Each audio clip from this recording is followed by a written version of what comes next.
Salutations la famille, salutations à ceux qui sont de passage, c'est toujours par la manifestation de la grâce du Verbe Loba, l'unique créateur que nous allons aujourd'hui dans Kalatam Ballet ou dans Kalatam Dimsi, vous pouvez suivre dans les deux car nous allons dans Esombe au chapitre 9. Esombe au chapitre 9 et le titre aujourd'hui c'est La vie nouvelle au service de Loba. La vie nouvelle au service de Loba. Donc, on nous parle ici d'un renouvellement de nos existences, ici déjà dans le visible, et du service qui est rattaché à cette nouvelle orientation, à cette transformation. Comme une chenille est transformée en papillon, eh bien, ce ne sont pas les mêmes existences, ce ne sont pas les mêmes rudiments, ce ne sont pas les mêmes fonctionnements, n'est-ce pas? Donc, ainsi transformés, nous devons être tournés vers ce service naturellement. Cette notion de service, il y a bien sûr ce qu'il y a d'utile. Et utile au sens spirituel. Et non pas ce qu'il y a de futile par opposition, dans ce qu'il y a dans la mondanité, dans les usages de ce monde. Quand on parle de ce monde, c'est le monde, la société des hommes. Donc, être au service de Loba, c'est avoir des œuvres qui portent vers l'éternité. Des œuvres qui retentissent, des œuvres qui ont une portée, qui transcendent ces existences-là du visible, qui sont reliées aux réalités spirituelles et qui participent de l'œuvre manifestée de Loba, qui nous rend participants de tout cela et donc par là même participants de l'éternité et du salut. C'est tout cela. Frères et sœurs, puisque Loba a ainsi manifesté sa bonté pour nous par son Verbe, je vous exhorte donc à offrir vos trois êtres à la sanctification par le Verbe, afin d'être agréable aux deux Fils manifestés avant la non-existence, ce qui sera de votre part une vie raisonnable. Bon, ici, on nous parle ici de la bonté qui nous a été manifestée, et cette bonté est aussi évoqué dans le passage précédent et consiste aussi dans le fait que les deux ont été envoyés et se sont dépouillés de leur gloire pour venir ici dans le visible de la chute donc eux se sont dépouillés afin de nous donner l'opportunité d'adhérer à la grâce manifestée qui s'exprime à travers eux, donc à travers Zululasan en cette époque et à travers le premier-né en son temps dans le visible. Et avec leurs deux témoignages, avec l'enseignement et avec le rayonnement de la science qui émane d'eux, donc de la lumière spirituelle, eh bien, nous sommes rendus participants de cela. Et on nous demande donc d'avoir la contrepartie minimale. C'est pour ça qu'on nous parle qui sera de votre part une vie raisonnable. C'est-à-dire que il y a un minimum, c'est de vivre la sanctification. Personne ne peut adhérer au spirituel sans la sanctification. Ce n'est pas parce qu'on a pu, par grâce, reconnaître, parce qu'on a été appelé, que Zululasan est réellement mandaté par l'unique créateur qui est Loba. Ce n'est pas parce qu'on a reçu cet appel qu'ensuite nous sommes affranchis de tout devoir. Non, ce n'est pas comme dans les églises des bénis oui-oui, qui proclament le nom de Jésus, qui pensent que juste parce qu'ils ont proclamé ce nom, ils peuvent se dispenser de mener une vie de sanctification, qu'ils sont sauvés, comme d'autres religions prononcent une phase rituelle pour reconnaître leur soi-disant vrai Dieu qui est faux, derrière lequel il y a des démons, et pourvu qu'ils prononcent leur... Non, ce n'est pas ainsi, il faut être sérieux. La spiritualité, c'est l'entièreté de nos trois êtres qui sont engagés, nous allons le voir. Bien. Donc on nous demande de donner à notre tour. Ils se sont dépouillés pour nous et nous devons offrir à notre tour nos trois êtres à la sanctification. Et ceci, c'est un minimum requis pour adhérer au salut ensuite. N'est-ce pas? Donc on est appelé et on doit être élu et on doit pouvoir avancer sur le chemin de la sanctification. Ne vous conformez pas au système du siècle présent établi par les non-initiés, les blancs et les sans-mêlés, métis, entre parenthèses, sous l'inspiration occulte des démons religieux, de circonstances et d'autres sortes. fermez la parenthèse, qui ne connaissent point le Verbe, mais soyez transformés par le renouvellement de l'intelligence selon le Verbe, afin que vous discerniez quelle est la manifestation de la volonté de l'Oba, ce qui est bon, agréable et parfait. Bon, agréable et parfait, ça va renvoyer à nos trois êtres, n'est-ce pas? Le bon, l'agréable et le parfait. Bien. Donc on nous demande ici d'engager nos trois êtres. Et on nous demande donc, dans ce processus de sanctification, de nous éloigner de ce qui est vénéré par les blancs, les sans-mêlés, c'est-à-dire avant tout, bien sûr, leur religion. Parce que derrière, c'est des systèmes, c'est des doctrines de démons. Donc ce système-là, la première chose, c'est de s'éloigner des religions. Mais maintenant, outre leur religion, même de leurs usages, ce que eux vénèrent, ce à quoi ils adhèrent, ce qu'ils aiment, mais non, même les gens livrés à eux-mêmes, qu'est-ce qu'ils font de leur loisir? Ils festoient, ils dansent, ils boivent, et puis ils font du n'importe quoi, et ils cultivent des mauvais désirs, et ils sont livrés à eux-mêmes, donc ces mauvais désirs prennent de l'ampleur, et plus ils avancent dans le temps, et plus la décrépitude avance également. Donc on doit être éloigné de cela. Nous, plus nous avançons dans le temps, plus nous devons être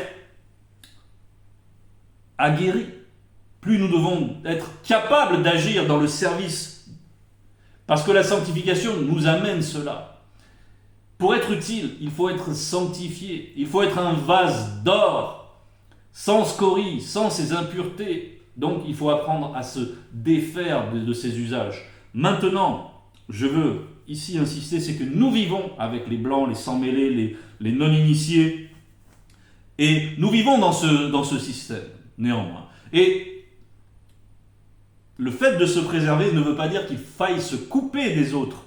Il y a des personnes qui sont fréquentables, parce qu'elles ont une certaine moralité, n'est-ce pas? Donc on va prendre ce qui est bon chez la personne et on va laisser ce qui ne l'est pas. Donc ça nous permet de côtoyer. On peut aussi parler de la justice, selon la conscience de la personne, selon on va dire la loi naturelle qui est inscrite en lui.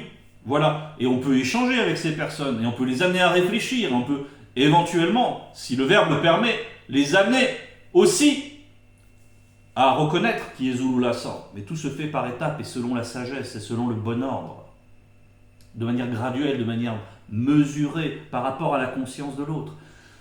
Toujours est-il que, donc, dans le fait de se préserver des influences des démons qui passent donc par les blancs, les sans-mêlés, les non-initiés, oui, c'est important. Ça ne doit pas nous empêcher de les côtoyer.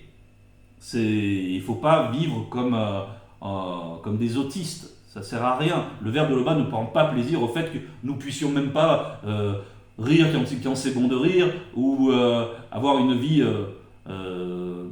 légère selon rapport au fardeau. C'est-à-dire, on ne va pas se rajouter en plus des fardeaux, s'interdire de rire quand c'est possible, mais on ne va pas rire à n'importe quoi. Parce qu'il y a du n'importe quoi. Quand dans une blague que va manifester un non-initié, ou un sans-mêlé, ou un blanc, s'il y a une part de mensonge, eh bien non, là on ne va pas prendre part à cela. On va pas ostensiblement rire à cette... et puis voir que la personne croit qu'on participe à ces mauvaises choses. Non, ce n'est pas ainsi. Mais si néanmoins il y a un trait d'humour qui n'est pas graveleux, qui est juste, eh bien on peut rire, tout simplement, on peut participer à ce rire. Il ne faut pas se couper des autres, c'est très important, et ça peut vraiment fatiguer les personnes qui sont dans la marche, parce qu'ils conçoivent les choses, ils ont des bonnes intentions, mais à force de rester recroquevillés, de s'enfermer, etc., ils ressentent d'autant plus parfois le désir de faire du n'importe quoi, etc. Non, il y a un équilibre. Le Verbe,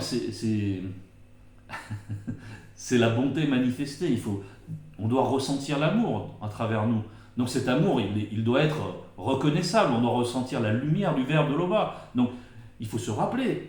Mouledi aussi, il fait exprès de nous enseigner. Il donne des vidéos. Parfois, il va à Ouassé. Il est avec des gens qui boivent le vin de palme, qui sont des non-initiés. Ils rigolent, ils sont dans la joie. Et notre grand frère, notre envoyé, notre Mouledi, il nous montre qu'on peut être participant de cette joie dès lors qu'elle est raisonnable, dès lors qu'elle n'est pas inspirée par le monde occulte.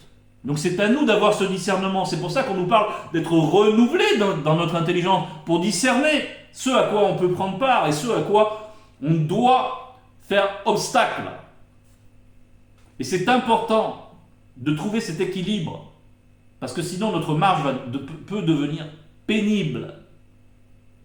Voilà, je voulais insister sur ce point, sachant que par certains témoignages, j'ai su que c'était quelque chose qui pose problème à certains d'entre nous. Bien. Nous allons aller au verset 3. « Par la grâce qui m'a été donnée, je dis à chacun de vous de n'avoir pas de lui-même une trop haute opinion selon le visible, mais de revêtir des sentiments modestes, sous le regard perçant de l'entité de la modestie. » Fermez la parenthèse. « Selon la mesure de foi que le Verbe de l'Oba a départie à chacun. » Bien. Qu'est-ce qu'on nous demande ici? Quelle que soit notre utilité, justement, quelle que soit notre avancée sur le chemin de la sanctification, quelle que soit l'ancienneté qui n'est en rien une garantie d'être avancée, n'est-ce pas, sur le chemin de la sanctification, quel que soit notre positionnement, on nous demande d'être toujours connecté à cette modestie spirituelle, n'est-ce pas? Et pourquoi on doit rester dans cette modestie? C'est avant tout de reconnaître, cette modestie, elle est liée au fait qu'on a reçu premièrement. Ce n'est pas nous qui sommes allés, on a d'abord reçu la manifestation de la grâce. On a reçu le deuxième-né, le premier-né dans nos existences.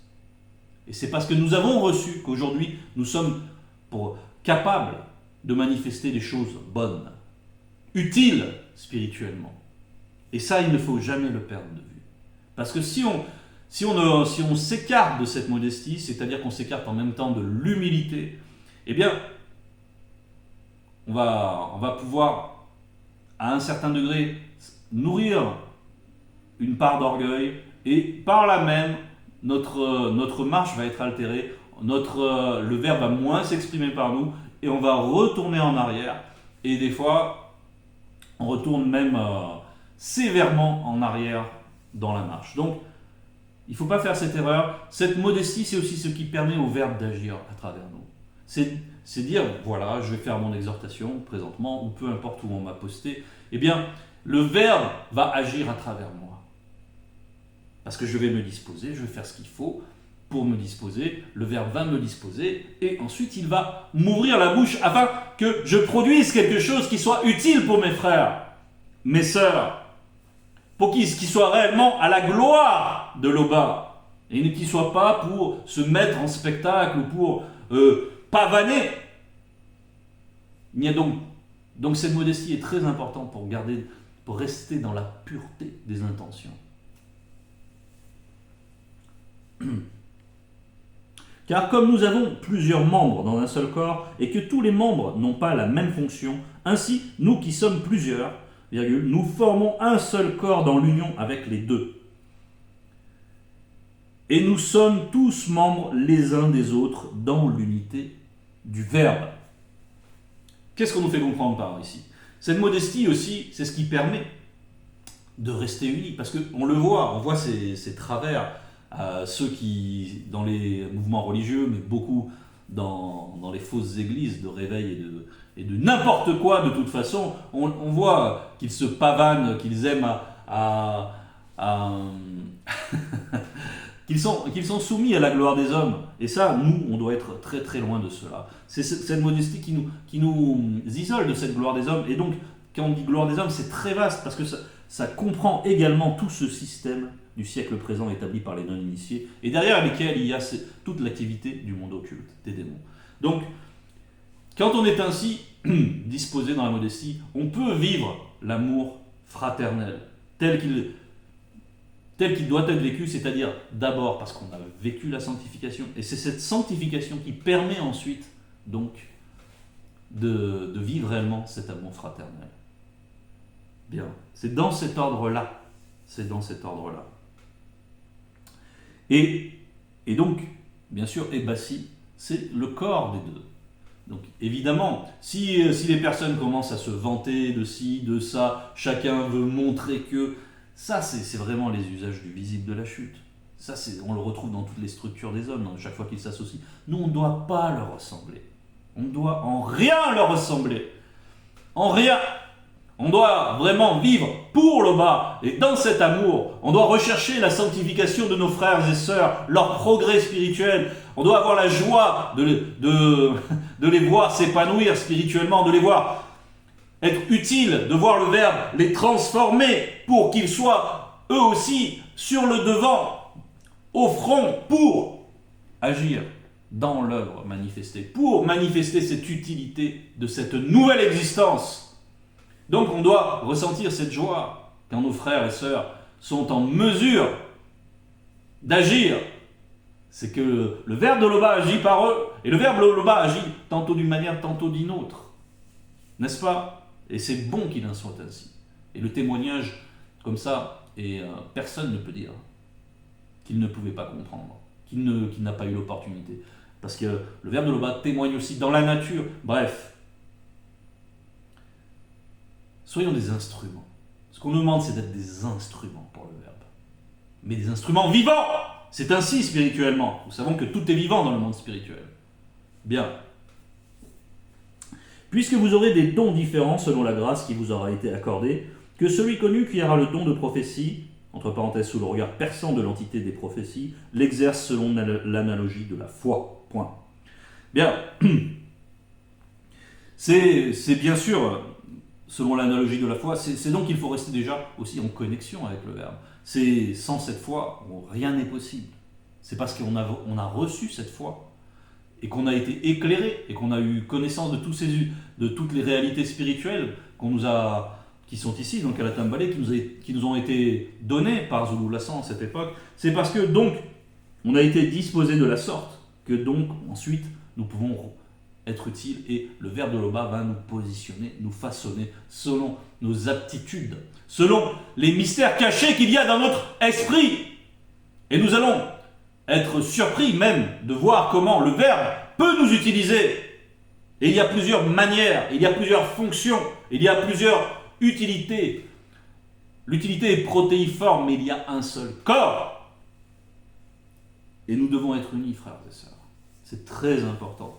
Et on ne doit pas regarder avec envie ce que fait son frère, ou dire voilà, pourquoi c'est lui qui va sur le devant, il vient juste d'arriver. Ça n'a pas de sens spirituellement. Dis-toi plutôt que s'il est arrivé là, c'est qu'il y a une bonne raison.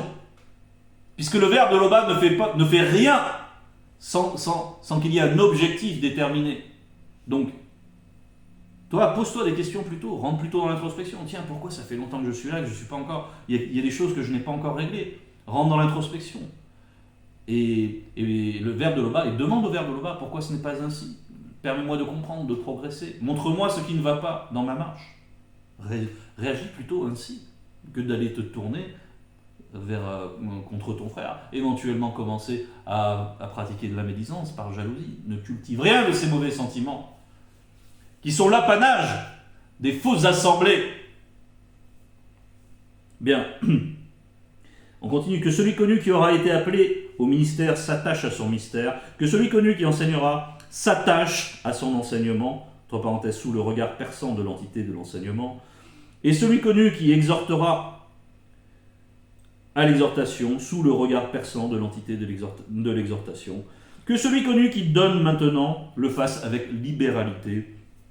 Que celui connu qui fortifie maintenant le fasse avec zèle, sous le regard perçant de l'entité de fortification et l'entité de zèle. Que celui connu qui pratique la miséricorde maintenant le fasse avec joie, entre parenthèses, sous le regard perçant de l'entité de la miséricorde. Donc, quoi que nous fassions, quoi que nous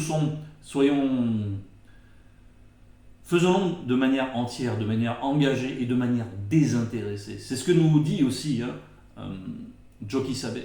Si quelqu'un veut le servir de manière désintéressée, alors il sera utile. Alors il sera propre au royaume. Il faut venir à tout cela de manière désintéressée, c'est-à-dire avec des motifs purs qui consistent à servir Loba. À servir Loba. Et à être utile au sein de son œuvre. À prendre une part au sein de son œuvre pour que cette œuvre abonde, non pas pour soi. Il doit y avoir le renoncement à soi. C'est ainsi. Et le don de soi, c'est ce qui fait que le Verbe agit ensuite avec puissance à travers nous. Le don de soi, ça va être cette modestie. Le don de soi, ça va être le fait de prendre très au sérieux les tâches qui vont nous être confiées, même si elles sont petites. Même si elles sont petites. Si tu es fidèle dans les petites choses, tu pourras l'être dans les grandes. Et c'est ainsi. Et ce n'est pas autrement. Verset 6, que l'amour selon le Verbe soit sans hypocrisie. Ayez le mal en horreur. Attachez-vous fortement au bien. Donc, que l'amour soit, selon le Verbe soit sans hypocrisie. Ça, c'est vraiment, c'est essentiel. L'hypocrisie, c'est quelque chose de terrible. C'est-à-dire que c'est avoir une façade, faire croire à l'autre qu'on a des bons sentiments à son égard et en fait, à l'intérieur, on méprise la personne. Ça, c'est vraiment abject, impropre. Ça n'a rien à voir avec l'amour du Verbe de Loba. Ça, c'est l'amour que manifestent les jésulâtres. Ça, c'est entre eux, ils sont comme ça, ils sont pleins de cinéma. Quand ils se voient, oui, ils se tapent sur l'épaule. Par contre, quand il s'agit d'être solidaire, là, il y aura personne pour manifester véritablement cette libéralité. On nous a parlé, il y a plusieurs manières de participer. Lorsqu'un frère se retrouve dans la nécessité, visible par l'effet de circonstances, il est à mal, il est malade, il est atteint, eh bien, il y a un protocole pour manifester la libéralité. Donc, si vraiment tu as l'amour, mon frère, ma sœur, eh bien, si ton frère ne va pas bien, tu ne peux pas le laisser comme ça sans agir. Mais nous savons encore une fois qu'il y a un protocole dans la bergerie pour tout ce qui va toucher aux finances. Donc attention à ne pas faire n'importe quoi. C'est bien de vouloir le faire, mais il y a un ordre à respecter. Tout doit être fait selon l'ordre établi, selon la sagesse. Il y a, on a vu, différentes fonctions, une hiérarchisation qui n'est pas une hiérarchisation justement pyramidale, non, mais il y a un ordre établi, n'est-ce pas? Et c'est très important d'être respecté, parce que derrière cet ordre, il y a des lois. C'est pour ça qu'on nous a parlé des entités. Et ces lois sont vivantes, et ces lois structurent toute l'activité des bâtis. Bien. Ayez le mal en horreur. Et ça, c'est ça. Il faut se rappeler que la crainte du respect qui est due à Loba, c'est la haine de l'antivérité. Et donc la haine du mal. N'est-ce pas? Et cela, ça s'apprend. Ça s'apprend parce qu'il faut être initié pour comprendre ce qu'il y a derrière tels usages, telles traditions, derrière les usages justement donc des blancs, des sans-mêlés qui sont dans ce système, de comprendre quels sont les esprits qui agissent et où est-ce qu'ils veulent nous amener à chuter bien sûr, mais par quel biais, etc. Et ensuite, quand on est initié à tout cela, lorsqu'on a la vision de tout cela, eh bien, on est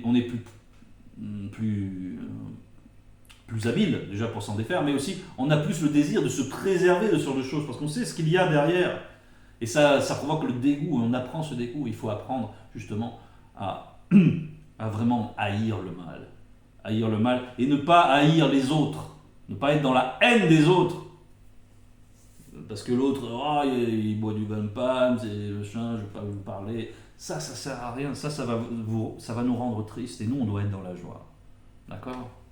Tant qu'il n'est pas dans un état, il boit du vin de palme, il est joyeux, il est joyeux, il fait de mal à personne. N'est-ce pas? Il fait de mal à personne, il boit selon la mesure qui lui semble bonne, il n'est pas dans l'ivresse, il n'est pas dans l'ivrognerie, donc ça va, je peux le côtoyer. Voilà. Par contre, s'il passe la mesure, là, je vais faire en sorte de m'écarter, je vais le laisser et je vais faire en sorte de me préserver par la même. Voilà. Donc, faire tout cela avec l'intelligence du Verbe, avec le discernement. Et prendre juste ce qui est bon et rejeter le reste. Ayez du zèle et non de la paresse, soyez fervents d'esprit, soumettez-vous entièrement au Verbe de Loba. Donc on nous demande ici d'avoir du zèle. Et le zèle, c'est un amour fervent, justement, c'est un amour qui est ardent et qui porte à l'action. C'est quelque chose qui va bouillonner en nous et qui va nous porter à l'action. Mais toujours, attention à faire les choses selon la sagesse. N'est-ce pas? Donc on doit être ainsi animé et on doit se renouveler dans cet amour.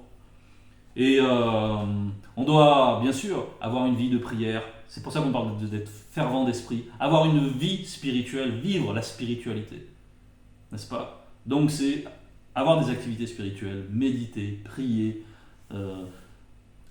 fréquenter Kalatambisi, Kalatambale, tous les ouvrages, recueillir la connaissance, et ensuite se laisser imprégner de cette connaissance, se laisser transformer par cette connaissance. Donc, en tout cela, on doit être actif. Réjouissez-vous en espérance. Réjouissez-vous en espérance. Soyez patient dans l'affliction. Persévérez dans la prière. Donc, à tout moment, à n'importe quelles que soient les circonstances, quel que soit ce que l'on traverse, quelles que soient les mauvaises nouvelles qui peuvent advenir, on a toujours apporté cette capacité de se réjouir spirituellement, de se réjouir en espérance, c'est-à-dire de porter nos regards vers le verbe de l'Oba. Quand arrive la mauvaise nouvelle, eh bien, la facture, je ne vais plus toucher mes aides, on ne m'avait pas prévenu, on me réclame de l'argent, je dois restituer les aides, mais comment je vais faire? Laisse ça, tu vas le faire, le verbe de l'Oba va te permettre de faire ça, juste maintiens-toi dans les sentiments du Muni Musambi. Ainsi, tu seras toujours propre à être utile et tu seras toujours préservé des mauvais sentiments, du fait d'être aigri, etc. Donc, quelles que soient les épreuves, cette espérance-là, elle est vivante. Cette espérance, c'est une fraction d'éternité. Et quand on rentre dans cette espérance, quand on va aller dans la prière, quand on va aller dans la méditation pour ressentir la sainte présence du Verbe, eh bien, ces soucis, tout ça, n'auront plus le poids qu'ils avaient. Ce ne sera plus un souci. Il ne faut pas avoir des soucis. Ça ne sert à rien, les soucis. C'est une notion négative qui nous leste.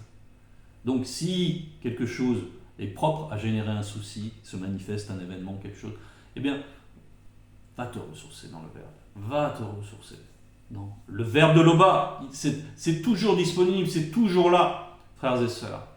Toujours, toujours. Parce que le Verbe est fidèle. Et si nous voulons trouver un refuge, et si nous voulons nous ressourcer, si nous voulons avoir de la consolation, il y aura la consolation. Le Verbe de l'Oba, c'est la bonté qui est manifestée. Bon.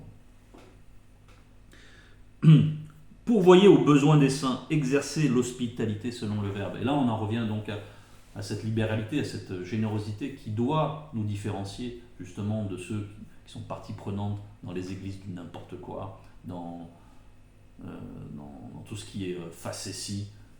Et en cela, on va prendre l'Akisabé. On va prendre l'Akisabé, donc chapitre 1, 75, verset 75. Si nous nous aimons les uns les autres selon le Verbe tété demeure en union avec nous et la manifestation de son amour est parfaite en nous. Donc, cet amour-là, il doit se traduire dans les actes. Sinon on risque bien de tomber dans les affres de l'hypocrisie. Si on dit qu'on aime son frère et que lorsqu'il a besoin d'aide, on ne l'aide pas, on est hypocrite. On est hypocrite. C'est comme ça. Donc si le Verbe de l'Oba te donne d'être en mesure d'aider ton frère manifeste. Mais attention, encore une fois, selon le protocole établi, dans l'ordre établi, à travers la Kisabé 832. Bien respecter les règlements. Mais toutefois, lorsque justement on va mettre en place quelque chose pour aider un frère, eh bien,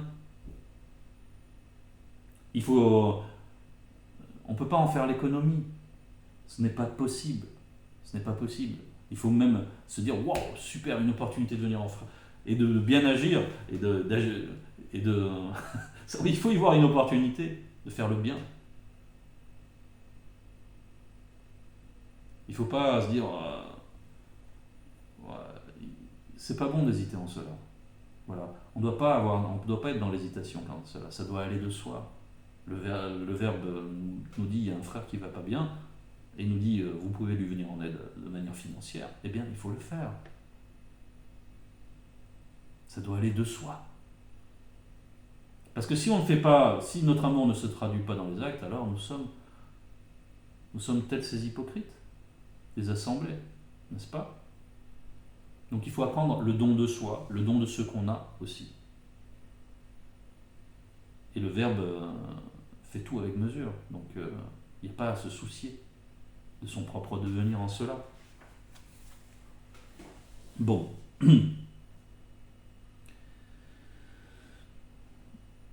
Celui qui n'aime pas selon le Verbe n'est pas de Tété, car Tété a manifesté l'amour véritable par la manifestation de sa volonté. Donc, apprenons à aimer selon le Verbe. C'était le verset 70 dans la Kisabé. Bénissez spirituellement et ne maudissez pas selon le visible. Bénissez spirituellement et ne maudissez pas selon le visible. Là, on est vraiment encore très loin des religions, hein, ceux qui disent « Ah, c'est des kafirs, qui méprisent les autres. Ah, c'est des païens, ils servent à rien. » Ils n'ont aucun discernement, hein, ils ne savent pas qui est connu du Verbe, ils ne connaissent pas le Verbe par ailleurs, mais ils sont propres à mépriser les autres. Ils se réjouissent que dans leur conception, hein, l'enfer, on sait que cette conception est fausse, mais ils se réjouissent que les autres aillent en enfer, ils maudissent les autres, juste parce qu'ils n'ont pas leur conviction. Ce n'est pas ainsi qu'on doit être disposé. Il ne faut pas mépriser les autres, il ne faut pas maudire charnellement les autres. Ce n'est pas ainsi. Par contre, si quelqu'un te fait du tort, et que tu estimes que cette personne doit être châtiée, tu peux la pointer spirituellement. Mais ce que tu vas exiger par là même, c'est que la justice soit manifestée à son égard, et le châtiment qui découle de la justice, et qui sera en proportion avec le tort que tu as subi. Là, ce n'est plus pareil. Là, ce n'est pas la même chose. Là, tu es connecté aux vertus lorsque tu manifestes cela dans la prière. Et c'est légitime, ta cause est légitime, parce que nous ne sommes pas comme ce Jésus qui prétend qu'il faut tendre la joue quand on nous fait du tort. Ah non, ce n'est pas ainsi. Ce n'est pas ainsi. Ça, c'est les doctrines de démons qui n'ont rien à voir avec la justice du Verbe de Loba. Donc si tu en appelles à la justice, eh bien, tu n'es pas comme celui qui maudit charnellement. On ne doit pas être ainsi, avec des mauvais sentiments, avec l'envie de voir l'autre, oui, voilà, avec vraiment la cruauté. La cruauté. Non, non, ce n'est pas ainsi. On se confie en tout dans le Verbe. Donc si tu as besoin de pointer, si tu as besoin qu'on te fasse justice, va, demande la justice. Elle te sera donnée selon la manifestation de la grâce. N'est-ce pas? Bénissez spirituellement et ne maudissez pas selon le visible. C'est important. C'est important. Réjouissez-vous selon le Verbe avec vos frères et sœurs qui se réjouissent. Soutenez ceux connus qui pleurent selon le Verbe de Loba. Qui pleurent selon le Verbe de Loba. Bien. On demande ici donc d'être solidaire, encore une fois. D'être solidaire de chacun de ceux qui participent à Ebassi, de ceux qui vivent la spiritualité authentique, de ceux qui sont enfants de Tété, et donc qui sont par là même nos frères et nos sœurs. C'est la famille, c'est le Mundi Musangi qui donne ces sentiments. Le Mundi Musangi, c'est le lien familier. Donc si nous ne sommes pas ainsi, si, frère, sœur, tu n'es pas disposé ainsi, c'est qu'il y a un décalage et qu'il y a quelque chose qui ne va pas dans ta marche. Et à la racine, c'est la sanctification qui ne va pas. Parce que le Mundi Musangi, c'est l'Esprit Saint. Et si tu ne marches pas dans la sanctification, c'est normal que les sentiments du Mundi ne se manifestent pas en toi. On va prendre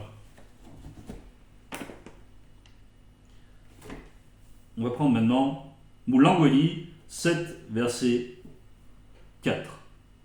Le cœur, entre parenthèses, la conscience du cœur des sages est dans la maison de deuil, entre parenthèses, par rapport à sa nature du vieil homme.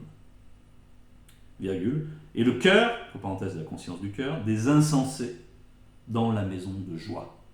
Donc là, on nous parle ici de la joie, mais là, c'est la joie charnelle. C'est la joie de ceux qui aiment à traîner dans les bars jusqu'à point d'heure, à boire, à festoyer, et puis à cultiver des mauvais désirs, à tourner leur regard avec du mauvais désir à l'égard des femmes, à l'égard des hommes, parce que ça peut être réciproque. Bref, cette maison de joie, c'est là où il va y avoir l'impudicité, c'est là où il va y avoir parce qu'on dit par exemple les filles de joie, n'est-ce pas? Drôle d'intitulé, mais c'est la joie du visible. Donc là, nous n'avons rien à faire dans ces ambiances-là. Là, on n'a aucune part à avoir dans ces ambiances-là, dans ces lieux-là, n'est-ce pas?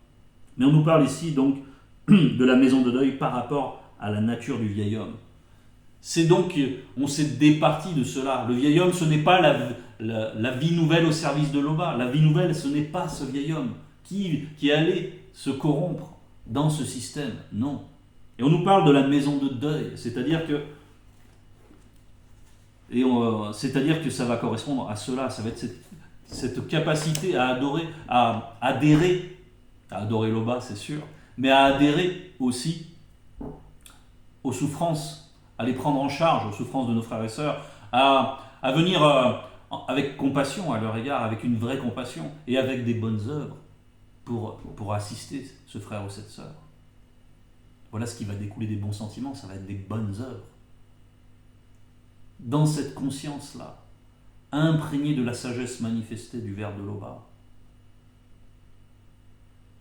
Et par contre, nous pouvons bien sûr, comme c'est dit là, nous avons aussi toujours la capacité de nous réjouir dans l'adoration au Verbe de Loba, à Loba, et avec le Verbe de Loba pour nous assister dans cette adoration. N'est-ce pas? Lorsque nous nous réunissons, nous avons de la joie. Nous nous ressourçons puissamment, surtout quand nous nous côtoyons réellement, c'est-à-dire non pas virtuellement, mais dans le physique. On se voit, on ressent de la joie à se côtoyer. Et c'est ça qu'il faut cultiver, c'est cette joie-là. Parce qu'on est participant, on se reconnaît en tant que frère, en tant que sœur, en tant qu'enfant de Loba. C'était le message. Toute gloire à Loba.